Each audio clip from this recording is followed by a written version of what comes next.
Hello students, मैं सुमेर सिंह स्वागत करता हूं आपके अपने यूट्यूब परिवार इंटेलेक्चुअल क्लासेस में। तो स्टूडेंट्स, आप कैसे हैं? आई होप आप सभी अच्छे होंगे और अच्छे से पढ़ाई कर रहे होंगे। तो चलिए अपन बात कर रहे हैं आपके क्लास 10th के मैथमेटिक्स की, जिसमें आपके 2 चैप्टर हो चुके हैं, चैप्टर नंबर 2 और चैप्टर नंबर 3। तो आई होप आपको वो अच्छे से समझ आ रहे होंगे और आप इंजॉय के साथ अपनी पढ़ाई कर रहे होंगे, क्योंकि आप सभी को पता है कि अभी कोविड-19 क्राइसिस चल रहा है, तो उसके चलते स्कूल कॉलेज सभी बंद हैं।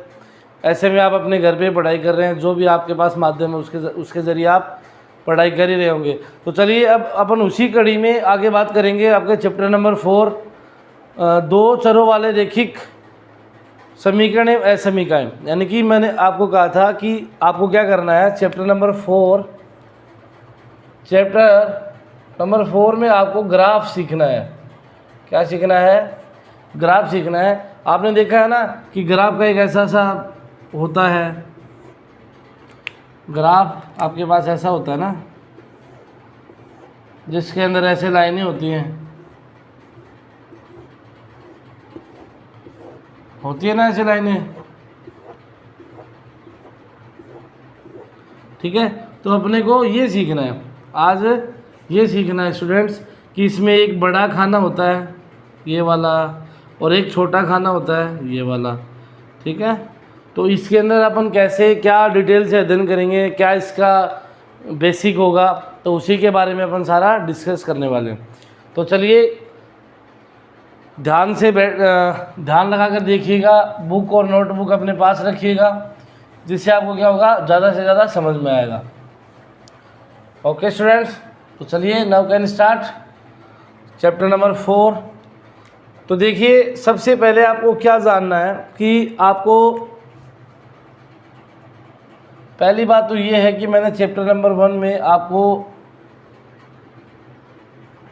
एक प्लेन के बारे में बताया था कि जिस पे क्या होता है, कोऑर्डिनेट होते हैं। ठीक है, क्या होते हैं? कोऑर्डिनेट होते हैं। इसको क्या बोलते हैं? निर्देशांक तंत्र मान लो आप। ठीक है, क्या है ये? निर्देशांक तंत्र है। इसको क्या बोलते हैं? एक्सिस।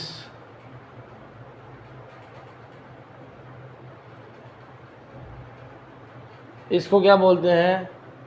Y axis. इसको वाई डैश एक्सिस, और इसको बोलते हैं एक्स डैश एक्सिस। ठीक है, देखिए स्टूडेंट्स, ये जो पॉइंट होता है ये मूल बिंदु होता है, और यहाँ पे किसी भी पॉइंट के लिए निर्देशांक हमेशा क्या होंगे? 0 0 होंगे। चाहे वो एक्स प्लेन की बात हो, चाहे वो एक्स वाई प्लेन की बात हो। समझ में आ गई बात?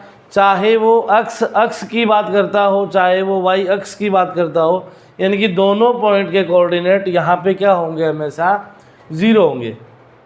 ठीक है, अब देखिए, जो ये मूल बिंदु है जहाँ ये 0 0 है, मैं इसको O पॉइंट दे रहा हूँ। इसको मैं क्या दे रहा हूँ? O पॉइंट दे रहा हूँ।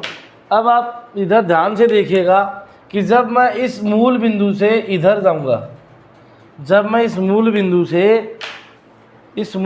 से इधर जाऊँगा, तो मुझे हमेशा क्या मिलेंगी? पॉजिटिव वैल्यू मिलेंगी। क्या मिलेंगी? पॉजिटिव वैल्यू मिलेंगी। और यदि मैं इस मूल बिंदु से इधर आऊँगा तो मुझे हमेशा क्या मिलेगी? अक्स की नेगेटिव वैल्यू मिलेगी। अक्स की नेगेटिव वैल्यू मिलेगी। नेगेटिव पॉजिटिव मतलब इधर मुझे अक्स के धनात्मक मान प्राप्त होंगे, और इधर मुझे अक्स के ऋणात्मक मान, इधर मुझे अक्स के ऋणात्मक मान प्राप्त होंगे।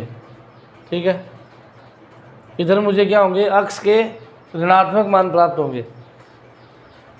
ऐसा ही काम इधर है। यदि मैं इधर मूल बिंदु से ऊपर की ओर जाऊंगा तो मुझे क्या होंगे? वाई के धनात्मक मान, यानी कि वाई के पॉजिटिव वैल्यू देगा, और इधर आऊँगा तो वाई नेगेटिव वैल्यू देगा। क्या देगा? नेगेटिव वैल्यू देगा, यानी कि ऋणात्मक मान देगा। बात समझ में आ गई? ये तो है अपना क्राइटेरिया जो ग्राफ का, कि कहाँ पॉजिटिव होता है, कहाँ नेगेटिव होता है। अब दूसरी बात, ये तो होगी फर्स्ट बात नंबर यानी कि पॉइंट नंबर टू, क्योंकि हमें बात सिर्फ यही करनी है कि कैसे तो ग्राफ होता है।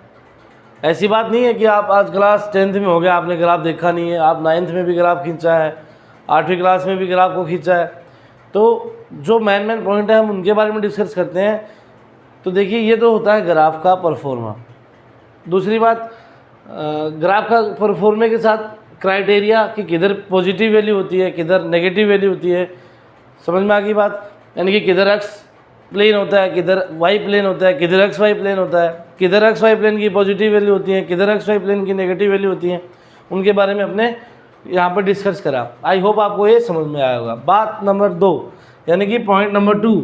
पॉइंट नंबर 2 क्या है कि आपको ग्राफ खींचने के लिए,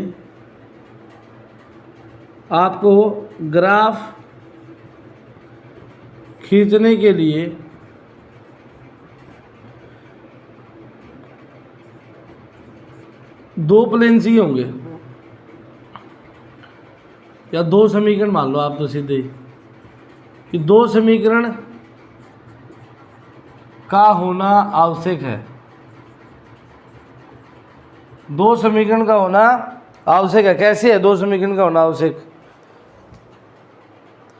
देखिए, ग्राफ खींचने के लिए दो समीकरणों का आवश्यक होना कैसे है कि आपके पास क्या होगा, a1x b1y प्लस c, ठीक है।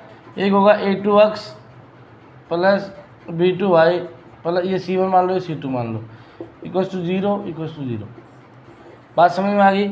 आप क्या करोगे, a1 a2 b1 b2 और c1 c2 पे क्या करोगे, ग्राफ खींचोगे। बात समझ में आ गई? आप क्या करोगे, a1 a2 b1 b2 और c1 c2 की सहायता से ग्राफ खींचोगे और ये सारे आपके क्या हो जाएंगे, ये जो a1 a2 b1 b2 जो मैं यहाँ पे लिख रहा हूँ, a1 a2 b1 b2 c1 c2, ये सारी क्या है, a1 a2 b1 b2 c1 c2, सारी की सारी आपकी क्या है, प्राकृतिक संख्याएं हैं, नेचुरल नंबर हैं, प्राकृतिक संख्याएं हैं। ये सारे के सारे क्या हैं, नेचुरल नंबर हैं। और students, natural number, real number, rational number, irrational number, integer, सारे नंबरों का अपन जिक्र चैप्टर नंबर 1 में अच्छी तरह से कर चुके हैं। आपको पता है ना, चैप्टर 1 में नहीं, सॉरी चैप्टर नंबर 2 में। तो देखिए, इन समीकरणों की सहायता से हमें क्या करना पड़ेगा। यदि आपके पास एक समीकरण हुआ कि जैसे मान लिया कि आपके पास एक समीकरण आ गया 2x plus 3y equals to 4, ठीक है, 2x plus 3y equals to 4। आप इसको ऐसे लिख सकते हो 3xy माइनस 4 इक्वल्स टू 0।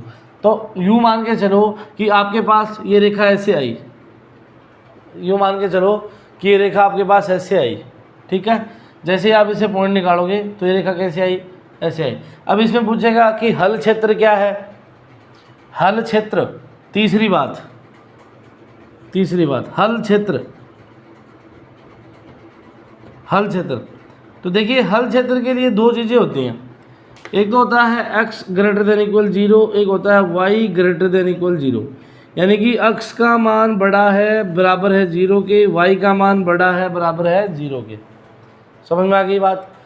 हल क्षेत्र निकालने के लिए क्या करोगे, जो आपको समीकरण दिए जाएंगे ग्राफ खींचने के लिए, जैसे आपके पास y x की वैल्यू आ गई 2 और y की वैल्यू आ गई 1, ठीक है। तो जैसे उसके पास उस समीकरण में रखोगे एक साथ, क्या आया, y की वैल्यू 2 है तो 2 दूनी 4 हो गया, प्लस 3 बराबर 4, 4 और 3 7 बराबर 4। यानी कि क्या है कि 7 है वो 4 से बड़ा है, 7 है वो 4 से बड़ा है। दूसरी बात क्या है, x भी y से बड़ा है, भाई x भी क्या है, y से बड़ा है। तो हल क्षेत्र कहाँ होगा, x greater than equal 0, x greater than equal 0, यानी कि इस रेखा से नीचे, इस रेखा से नीचे, और x ग्रेटर देन इक्वल 0 यानी कि x से ऊपर। तो मतलब हल क्षेत्र क्या हो जाएगा आपका, ये वाला पार्ट हो जाएगा। बात समझ में आ गई? समझ में आ गई बात? तो इस वाले चैप्टर में आपको सिर्फ 3 काम करने हैं। पहला, आपको ग्राफ खींचना है। दूसरा, ग्राफ किसकी सहायता से खींचना है? आपको 2 समीकरण का होना ज़रूरी है, ठीक है, क्योंकि बिना 2 समीकरणों के आप उसका हल कैसे निकालोगे? क्योंकि उसका समीकरण x और y की वैल्यू कैसे फाइंड आउट करोगे सिंगल समीकरण में? बात समझ में आ गई? हाँ, ये बात ज़रूर है कि यहाँ पे आपको सभी के सभी समीकरण वो रेखिक समीकरण मिलेंगे। वो क्या मिलेंगे आपको? रेखिक समीकरण मिलेंगे। रेखिक समीकरण होने का मतलब क्या है कि x और y की पावर हमेशा आपको यहाँ पे एक ही मिलेगी। ऐसा नहीं है कि 3x की पावर 4 मिल गया प्लस y की पावर 5 मिल गया, ऐसा कुछ नहीं है। आपको रेखिक समीकरण मिलेंगे, उसकी सहायता से आपको x और y की वैल्यू फाइंड आउट करनी है।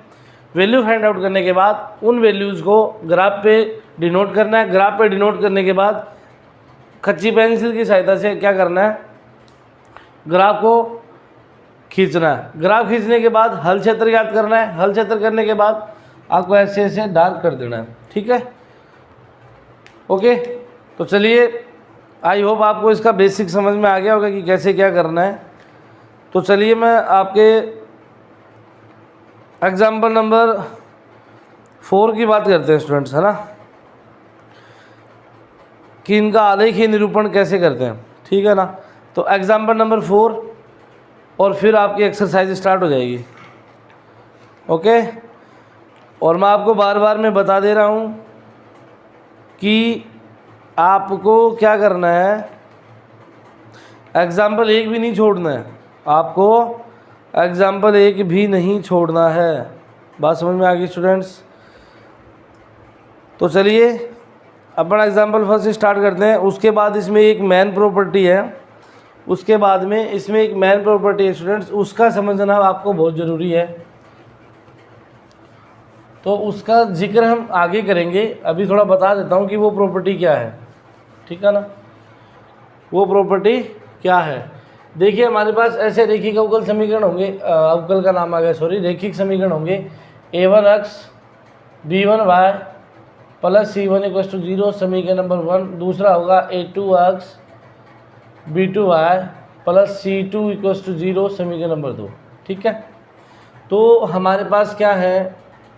a1 a2 है, b1 b2 है और c1 और c2 है ना भाई। a1 a2 है, b1 b2 है और c1 c2 है, जो ये हमें गिवन होंगे। और ये क्या होंगे? ये गिवन होंगे और ये क्या होंगे? हमेशा ये क्या होंगे स्टूडेंट्स?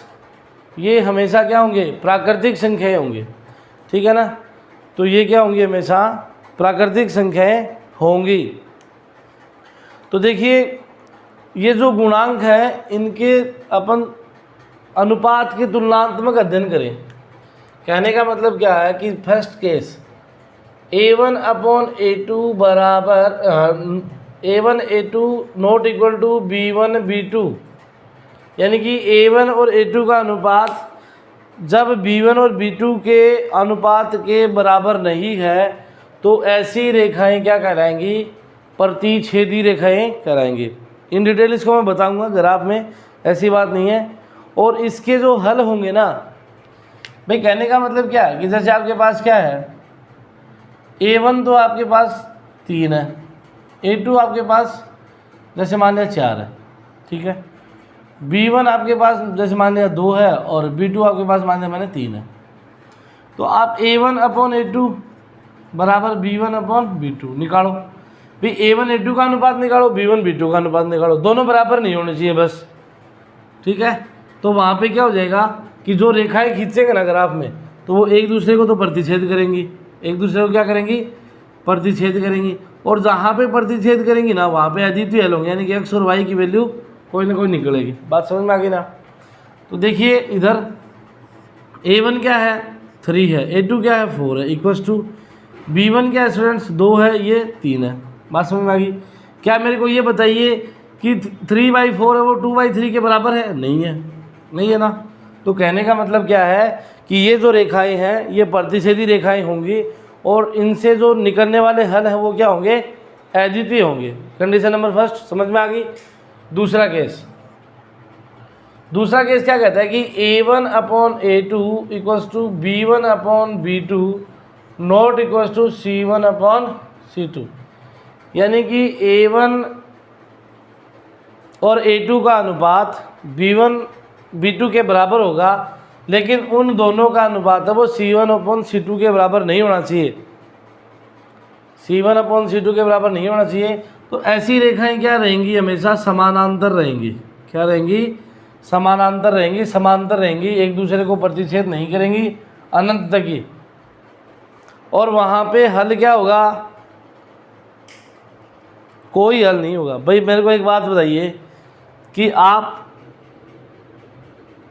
बाइक चला रहे हो, जैसे है ना, आप क्या चला रहे हो, बाइक चला रहे हो, और आपके पास सीधी रेखा है, मतलब सीधी सड़क है, बीच में कोई नहीं है आपसे भिड़ने के लिए, आप जाए जा रहे हो, तो आप जाए जाओगे ना भाई, आपके बीच में कोई रुकावट पैदा करने वाला है ही नहीं। और जहाँ पर रुकावट पैदा नहीं होगी वहाँ पे आप रुकोगे नहीं, क्योंकि आप अपने टारगेट पे पहुँच जाओगे। ऐसा ही है कि जब कोई दो रेखाएं समांतर जाती हैं तो वो कभी भी एक दूसरे को प्रतिच्छेद नहीं करती, और जब तक की रेखा प्रतिच्छेद नहीं करेगी तब तक हल क्या होगा, उसका कोई हल नहीं होगा। समझ में आ गई बात भी? जैसे मेरे पास ये, आप ऐसे मानो कि ये ग्राफ है, एक रेखा मेरे पास ऐसे आ गई और दूसरी मेरे पास ऐसे आ गई भाई, जब ये एक दूसरे को प्रतिच्छेद ही नहीं कर रही तो हल क्षेत्र कहाँ होगा? तो इसका क्या लिखोगे, कोई हल क्षेत्र नहीं होगा, कोई हल क्षेत्र नहीं होगा। ये कंडीशन मैं आपको इसलिए बता रहा हूँ कि जैसे एग्ज़ाम में आ गया क्वेश्चन, ठीक है, एग्ज़ाम में क्वेश्चन आ गया, आप लग रहे हो बस परेशान हो गए, आंसर आपसे निकल नहीं रहा, तो आप क्या करोगे, सबसे पहले ये तीनों कंडीशन आप चेक कर लेना आपको जो क्वेश्चन दिया जाएगा। यानी कि कंडीशन नंबर 1, कंडीशन नंबर 2 और लास्ट कंडीशन है वो मैं यहाँ बता रहा हूँ आपको। यहीं देख लो कि तीसरी कंडीशन क्या है। तीसरी कंडीशन है आपका कि ये तीनों है ना, ये तीनों क्या हो, बराबर हो, A1 upon A2, B1 upon B2, C1 upon C2, ये क्या हो, सभी इक्वल हो। तो इस स्थिति में क्या होगा, ये रेखाएं संपाती होंगी और क्या हो जाएंगी, अनेक हल होंगे, है ना। ये रेखाएं क्या हो जाएंगी, संपाती, यानी कि समान अनुपात की होंगी, संपाती होंगी तथा हल क्षेत्र अनेक होंगे। ठीक है, क्या होंगे, हल क्षेत्र क्या होंगे, बहुत सारे हल क्षेत्र होंगे।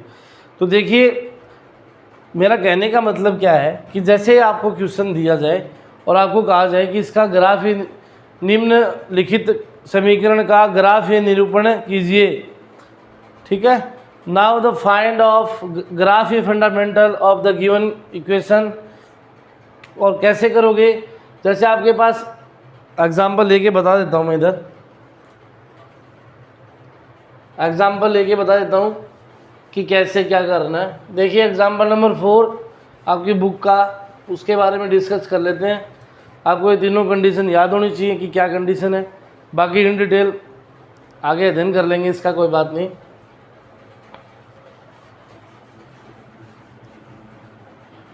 देखिए फर्स्ट ऑफ ऑल मैं कंडीशन लिख देता हूँ कि कंडीशन क्या है।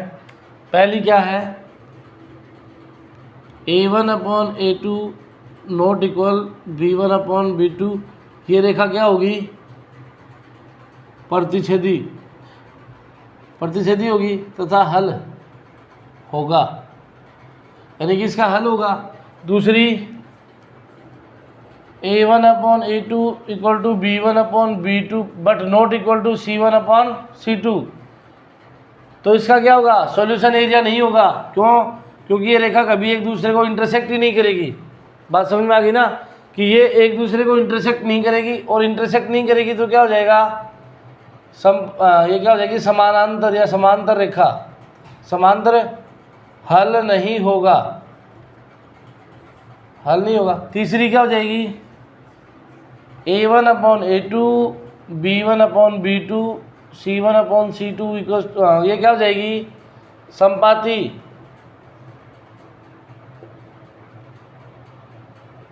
ये क्या हो जाएगी समपाती, और इसके क्या होंगे अनेक हल होंगे।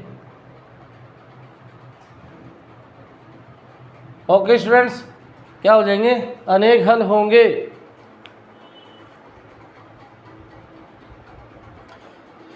तो देखिए आपका एग्जाम्पल नंबर 4 कि कैसे क्या करना है, क्योंकि अपन सिर्फ मुद्दे की बात करते हैं। तो चलिए एग्जाम्पल नंबर 4 आपका देखते हैं।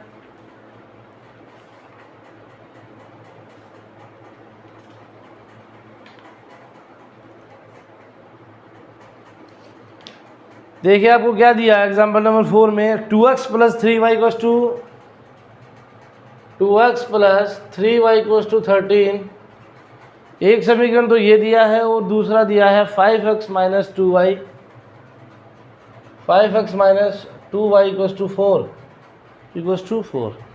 ओके, ये इक्वेशन फर्स्ट है, ये इक्वेशन सेकंड है। फर्स्ट ऑफ ऑल क्या करना है, यही चेक कर लेना है कि ये इक्वेशन आगे जाएगा कि नहीं जाएगा। ठीक है, तो देखिए स्टूडेंट्स सॉल्यूशन देखना पहले इसका थोड़ा सा कि we know that the given equation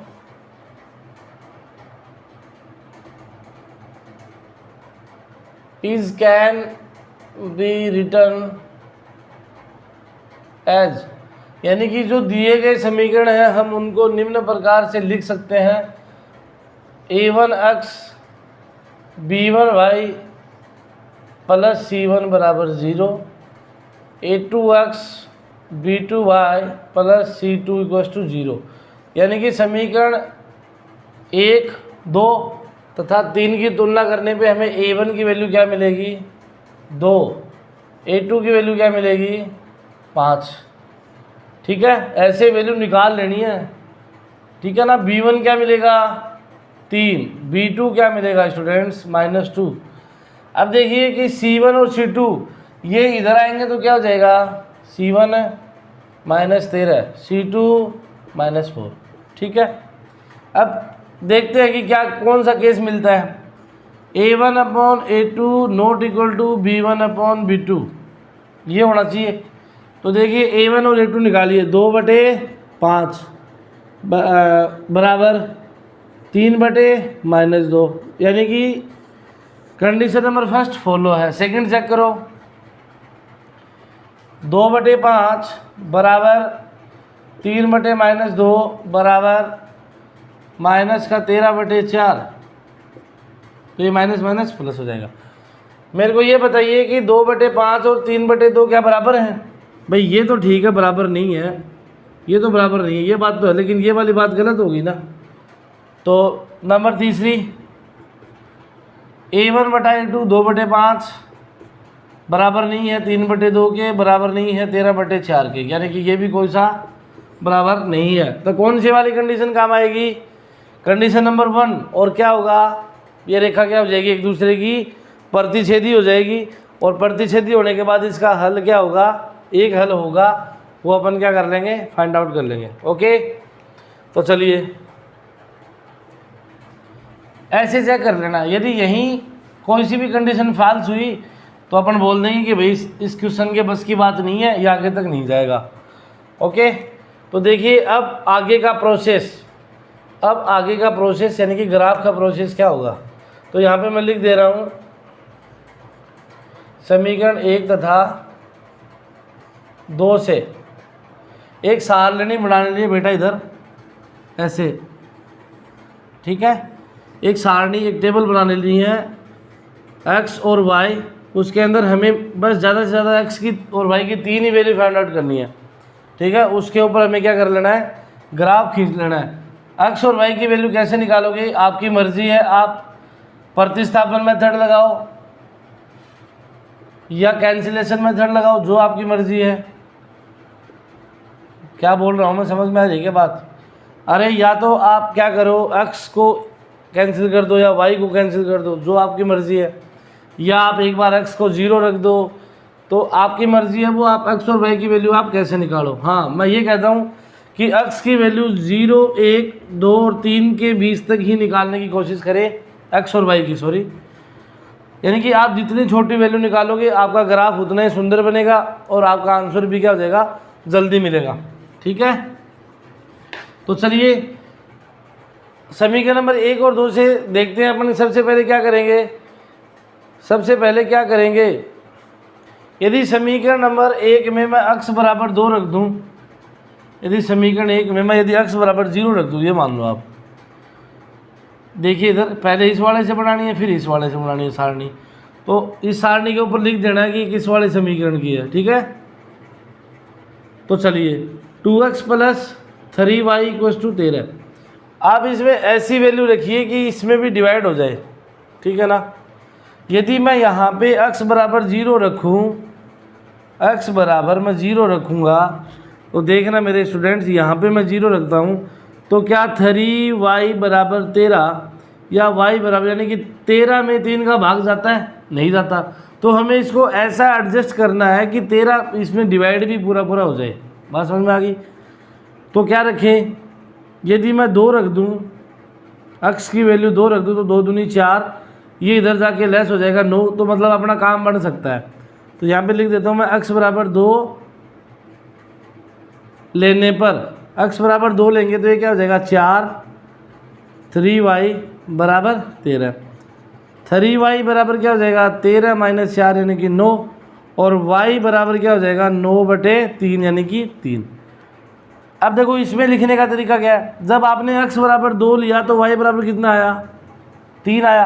ठीक है, सेम आगे, क्योंकि हमें 3 वैल्यू तो कम से कम चाहिए, और 3 भी ना लो ना तो आप 2 वैल्यू तो कम से कम ही निकालना है, क्योंकि 2 वैल्यू के अलावा तो आपका काम ही नहीं बनेगा। ठीक है, एक बार तो 2 ले लिया, एक बार क्या ले सकते हैं भाई, एक बार क्या लें कि जैसे यहाँ से 5 ले लेंगे x बराबर, तो ये 10 हो जाएगा। 10 होने के बाद ये इसे घट के 13 यानी कि 3 बचेगा। दूसरी कंडीशन, ये पहली होगी, दूसरी कंडीशन x बराबर 5 लेने पर, बात समझ में आ गई, x बराबर 5 लोगे तो क्या हो जाएगा 2 मल्टीप्लाई में 5 प्लस 3y इक्वल्स टू 13। ये कितना हो गया 10 plus 3y equals to 13, 3y equals to 13 minus 10, 3y equals to 3, y equals to 3/3 equals to 1। जब अपने x बराबर 5 लिया तो y इक्वल्स टू क्या आया 1। एक सारणी, एक समीकरण से एक सारणी तैयार हो गई। दूसरे वाले समीकरण से देखते हैं अब। ठीक है स्टूडेंट्स, दूसरा वाला समीकरण क्या है, इससे सारणी देखते हैं। x की 2 वैल्यू फाइंड आउट करते हैं, इधर y की 2 वैल्यू फाइंड आउट करते हैं, x की 2 करते हैं, उसकी सहायता से क्या कर देंगे, ग्राफ खींच देंगे। ठीक है, दूसरा समीकरण क्या है 5x minus 2y equals to 4। ठीक है, 5x minus 2y equals to 4। तो देखिए 5x minus 2y equals to 4, क्या रखें x बराबर, भाई ज़रूरी नहीं है कि आप x बराबर रखो, आप y बराबर रख के भी निकाल सकते हो, नॉट ए बिग डील। ठीक है, तो x बराबर क्या रखोगे, देखो स्टूडेंट्स x बराबर क्या रखोगे, 0 भी रख सकते हो, आपकी मर्जी है, क्या दिक्कत है भाई। जैसे यहाँ पे 0 रख रहे हो तो इसमें पूरा पूरा भाग जा रहा है, तो यहाँ पे लिख दो x बराबर 0 लेने पर, जैसे ही आपने 0 लिया ये 0, तो minus 2y equals to 4, y equals to क्या आ जाएगा माइनस का 4/2 यानी कि माइनस का 2। तो जब आपने 0 लिया तो y इक्वल्स टू क्या आ गया -2। ओके, जब आप इसमें क्या करोगे, x बराबर 2 लोगे, x बराबर आप 1 लेके देखो, 5 आगे जाएगा, 1 बचेगा, यानी कि डिवाइड में p/q के रूप में आएगी। तो p/q के रूप में आपको बहुत ही कम रेयर केस में लेना है, लेना नहीं है, क्योंकि फिर उसमें आपको ग्राफ में गलती होने के चांस ज़्यादा होते हैं। ठीक है, तो आप यदि यहाँ पे x बराबर 2 लेते हो तो ये हो जाएगा 10, x बराबर 2 लेने पर, x बराबर 2 लोगे, ये सेकंड कंडीशन, ये फर्स्ट कंडीशन, तो 10, ये 5 गुना 2 माइनस 4 2y इक्वल्स टू 4, ये 10, ये माइनस 2y बराबर 4। इधर गया क्या बचा भाई, इधर गया क्या बचा, इधर देखना, इधर माइनस का 2y बराबर माइनस का 6, तो y इक्वल्स टू क्या आ गया स्टूडेंट्स 3। पे 2 का भाग जाएगा तो क्या आएगा 3। तो क्या हो जाएगा, जब आपने x बराबर 2 लिया तो y बराबर आपका क्या आया 3 आया। तो चलिए आपका काम हो गया है। अब आपने x की वैल्यू भी निकालनी है, 2 y की वैल्यू भी निकालनी है। अब हमें क्या करना है, ग्राफ खींचना है ना। अब हमें क्या करना है, ग्राफ खींचना है स्टूडेंट्स। तो चलिए ग्राफ खींच देते हैं, ये ग्राफ खींच देते हैं अपन अभी। तो ये y, ये x, ये y डैश, ये x डैश, ठीक है। हमें क्या लेना है, ये तो 0 0 है, 1 2 3 4 5।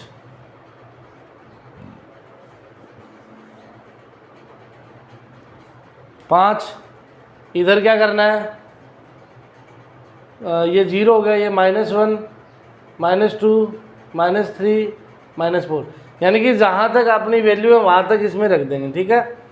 y पे क्या है 1 2 3, इधर क्या है माइनस में क्या है -1 -2। ओके, अब क्या करना है, हमें ग्राफ खींचना है। देखो सबसे पहले क्या करेंगे, 2x + 3y = 13, इस वाली रेखा को ग्राफ से डिनोट करेंगे। तो क्या है, फर्स्ट ऑफ ऑल x बराबर 2 पर, यानी कि x की वैल्यू ये है 2, x बराबर 2 पर y बराबर कितना है, x बराबर 2 पर y बराबर कितना है 3 है ना। अरे x बराबर 2 पर y बराबर कितना है 3, ठीक है। x बराबर 2 पर 3 है। दूसरा, जब आपके पास x बराबर 5 है तो y बराबर क्या है, y बराबर क्या है 1 है। बात समझ में आ गई। x बराबर क्या है,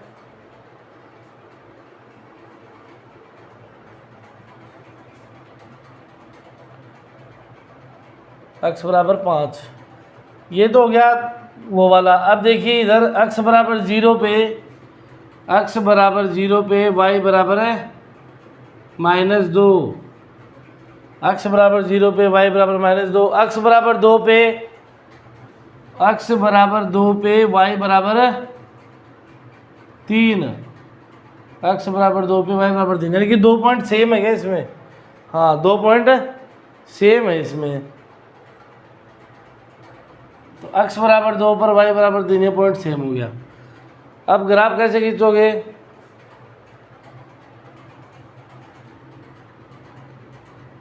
देखिए इधर x बराबर 5, ये रहा। तो देखिए स्टूडेंट्स, ये ऐसे ये पॉइंट मिलाना भाई,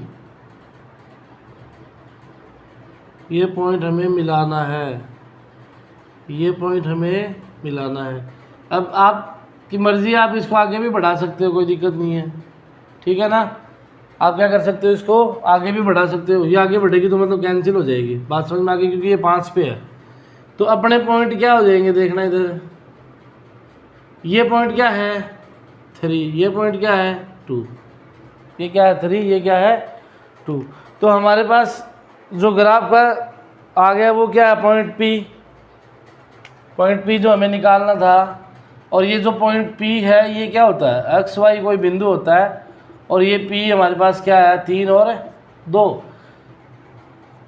3 और 2, समझ में आ गई। तो ये आपका क्या हो जाएगा फाइनल आंसर। तो आई होप आपको ये ग्राफ वाला पहला क्वेश्चन समझ में आ गया होगा कि कैसे क्या करना है। मैं एक बार फिर से बता देता हूँ। आपको 2 समीकरण देगा, रेखिक समीकरण, ठीक है। उनको आपको क्या करना है, इस वाले रूप में देखना है कि a1 की वैल्यू क्या है, अज्यूम करना है या तुलनात्मक अध्ययन करना है कि a की वैल्यू क्या है, b की वैल्यू क्या है, c की वैल्यू क्या है, ठीक है। तो a1 की वैल्यू 2 है, a2 की वैल्यू 5 है। फिर आपको क्या करना है, वो 3 कंडीशन क्या, कि रेखा प्रतिच्छेदी है या रेखा समानांतर है या रेखा क्या है संपाती है। समझ में आ गई बात, वो चीज़ करनी है, चेक करनी है। उसके बाद पहले वाले समीकरण से सारणी बनानी है, दूसरे वाले समीकरण से भी क्या करनी है, सारणी बनानी है ग्राफ के लिए। दूसरे वाले समीकरण से भी क्या करना है, ग्राफ के लिए सारणी बनानी है। ग्राफ के लिए सारणी बनाओगे, दोनों सारणियों से x और y की वैल्यू निकालोगे, उससे ग्राफ खींचोगे और जो पॉइंट पे ये दोनों एक दूसरे को रेखाएं प्रतिच्छेद करेंगी वो वाला पॉइंट क्या हो जाएगा, P ऑफ एक्स वाई। और P ऑफ एक्स वाई से अपन बता देंगे कि जो पॉइंट P है उसके निर्देशांक कितने हैं, 3 और 2 हैं। तो आई होप आज का सेशन आपको पसंद आया होगा। यदि आपको सेशन पसंद आया हो तो लाइक करें, ज़्यादा से ज़्यादा शेयर करें और कमेंट करें। तो चलिए स्टूडेंट्स, आज के लिए इतना ही। घर पे रहिए, स्वस्थ रहिए, सुरक्षित रहिए, अपनी पढ़ाई को जारी रखिए। धन्यवाद।